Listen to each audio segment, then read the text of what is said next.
విత్తనం బాగా పెద్ద గోళలు వస్తాయని అని తీస్తే తాడి చెట్టు అంతా పెరిగినది, గోళ ఇడిచినది. ఇవన్నీ 15 డజన్లు ఉన్నాయి. గాడి పత్తని అన్ని అడ్డం పడతాయి. ఎంత పెద్ద కట్టైనా సరిపోతలేదు, అందుతలేదు. ఇక బాయిగడికి వచ్చినానుకో తీరొక్క పండు తినాలంటే ఇగో ఈ పండ్లు ఉంటూనే ఉంటాయి ఎప్పటికి కూడా.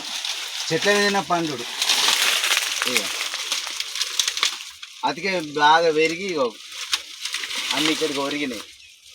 ఇట్లా దగ్గర నుండి కట్టెలు పెట్టినా కూడా ఇంత పెద్ద గోల ఇక్కడి నుండి 1 2 3 4 5 6 7 డజన్లు తిన్నాం ఇప్పటి వరకే. తెంపుకుంటే తినుడే, పండుకుంటే పోతా అంటే తెంపుకుంటే తినుడే. ఇప్పుడు ఎన్ని ఉన్నాయి? ఇప్పుడు 1 2 3 4 5 6 డజన్లు ఇప్పటికి అయిపోయినాయి. 1 2 3 4 5 6 7 డజన్లు ఉన్నాయి. ఇంకా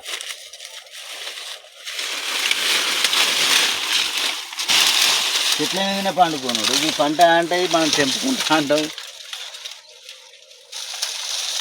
ఇట్లా అందుకే ఎప్పటికోటి తినుకుంటూనే ఉంటా అంటాం. పండ్లు పండుతూనే ఉంటాయి అంటే కోసుకపోయి ఏదో మందు పెట్టి పండించుకొని పండినాక తినడం అన్నదే లేదు.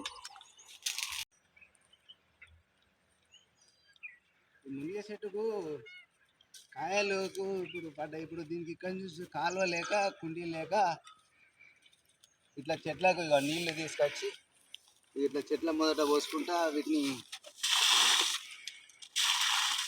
ఇట్లా పోతాను.